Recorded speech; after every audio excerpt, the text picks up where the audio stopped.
My name is Willie Mays, and I want to talk to you about prison time, doing prison time, and doing bad times and doing good times. But when I first went to prison, thought I had it going on, thought I was the one, untouchable. But as time went on, when I entered the prison, they taught me to have a different lifestyle. My first visit to prison in the state of Georgia was 1994. I was sentenced in Carterville, Georgia, Bartow County. I hope that during this interview that I say something that'll touch something or do something to somebody. Because when you go into the prison system, the gangs, they swoop you up. That's the first thing that they want. They want you to join their gang, and being in the chain gang or being in prison, it's gonna teach you one thing, and it'll teach you how to survive. There'll be a time you'll have lockdown. Lockdown can be anything. Lockdown can be get down, knock down, any kind. But you can help yourself. There's ways to help yourself. They got centers you can go to, to rehabilitate yourself, get your mind right. You want to join a gang? That's on you. To me, gang is for protection. But if you stay, just stay to yourself and stay focused, you can get out and you don't have to worry about ever seeing them again. If you see them again, say, man, I see you in the free world. I survived the system. And while I was there, I made a plan. And my plan was to never go back.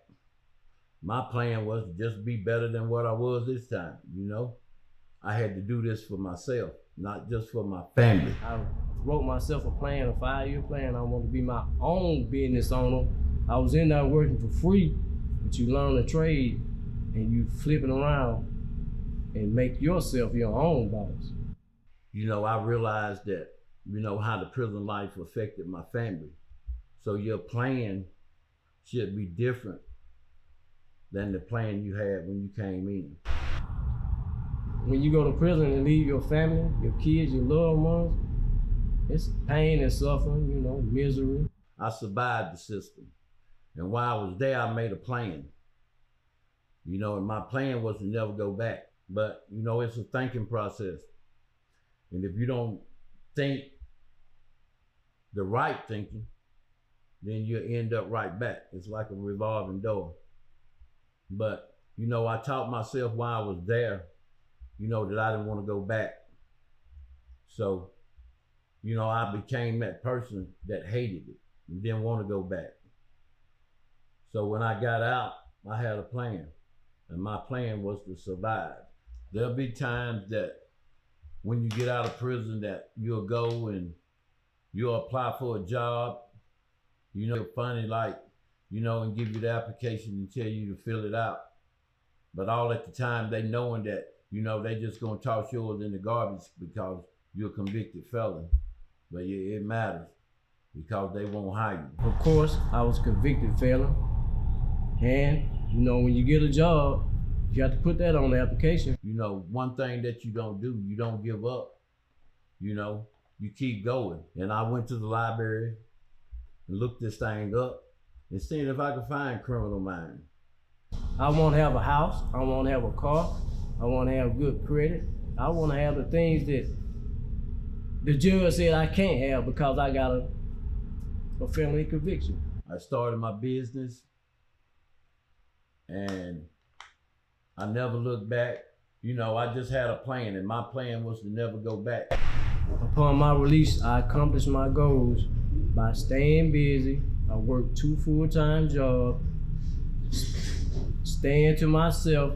I would like to give some advice to someone. I feel like that if somebody would have stepped to me when I first started out, maybe things would have been a little better for me, but I didn't have a big brother.